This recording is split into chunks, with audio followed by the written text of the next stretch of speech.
Yan ang kulungan ninyo. Oh.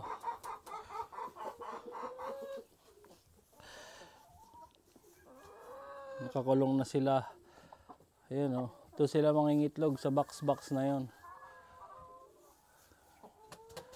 Alright.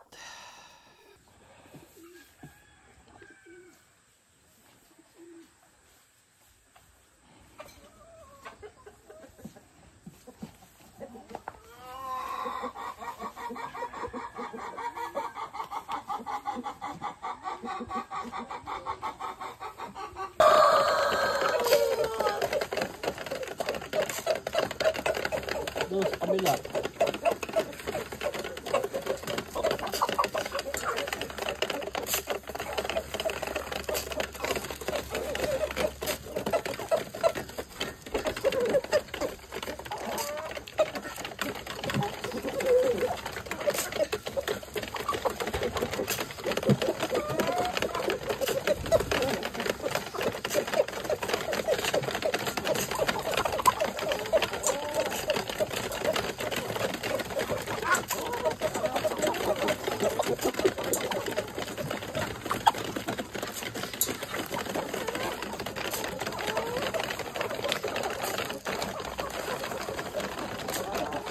Crowded.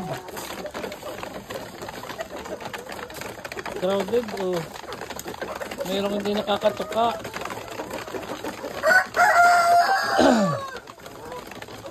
Ito yung pinagawa namin kulungan at maglalagay kami ng bualaw sa paitlogan na manok. Tara, pasukin natin. Ito ay tsura guys ng ating pinagawang kulungan. Doon sila mangingitlog. Mayroon doon 5 kahon, 5 box. Yan. At ito isang manok na to, excited oh. Yan. Yan, ngayon yung araw ng pagtatapos ng ating pinagawang kulungan ng ating mga Rhode Island Red.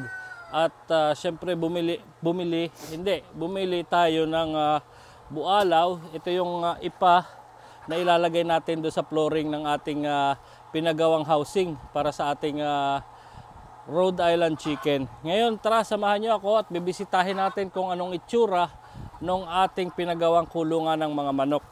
Ito yung bualaw, lalagyan natin yung flooring nila. Tara. Yan. Ito na. May nakapasok na nga oh. Excited silang makulong doon sa loob. Yan.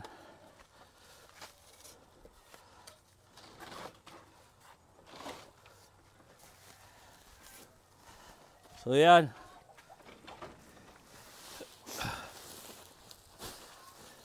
Isa. Ito tingnan mo. Oh. 3 ganito yung pinagawa natin. Ayan oh.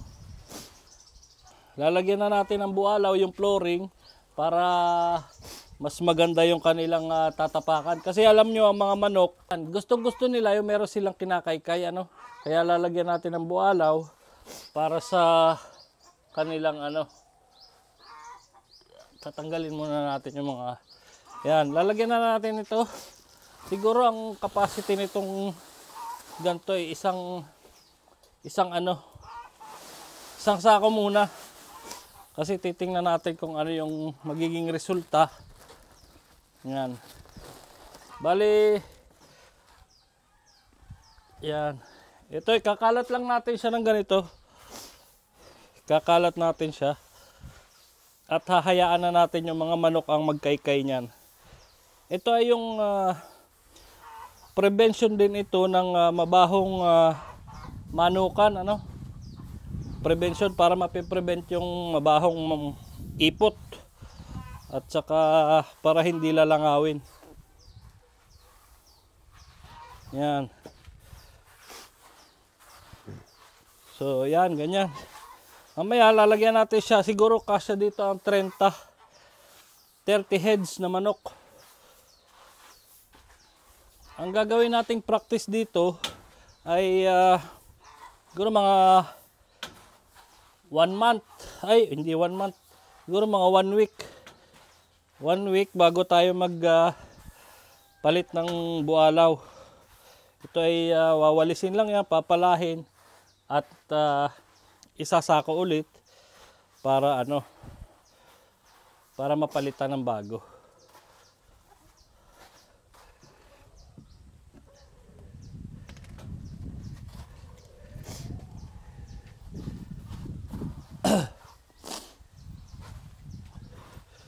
Lagyan din natin dito siguro. Ano, Papa? Lagyan mo ng tigkakonti. Lagyan din natin dito. Para yung pag-itlog nila. Kulang pala yung 4 na sako.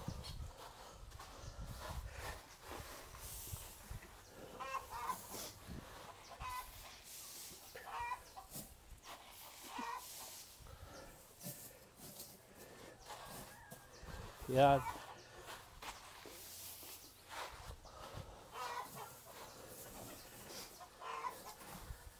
Yeah, papapakita mo, Papa, dito. Yan. Ngayon, lalagyan na natin ng manok.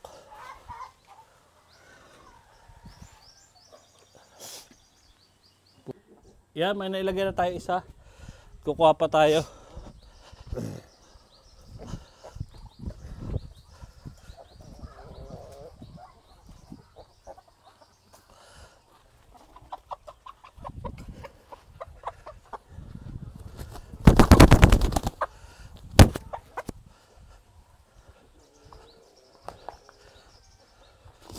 Siguro lagyan natin to ng 30 heads. Yan.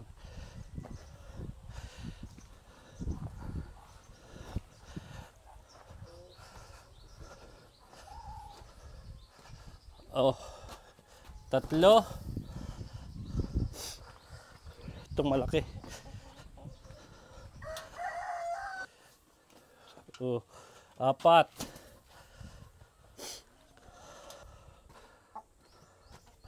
5, 6.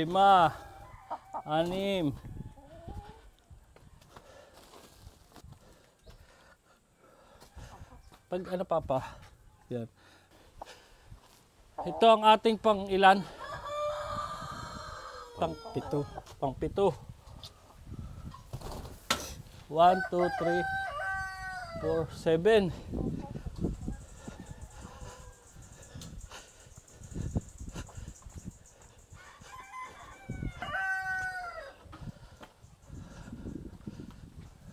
Ito na yung pang 8.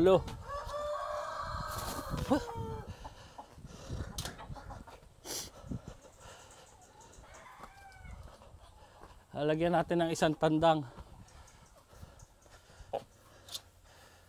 Oh.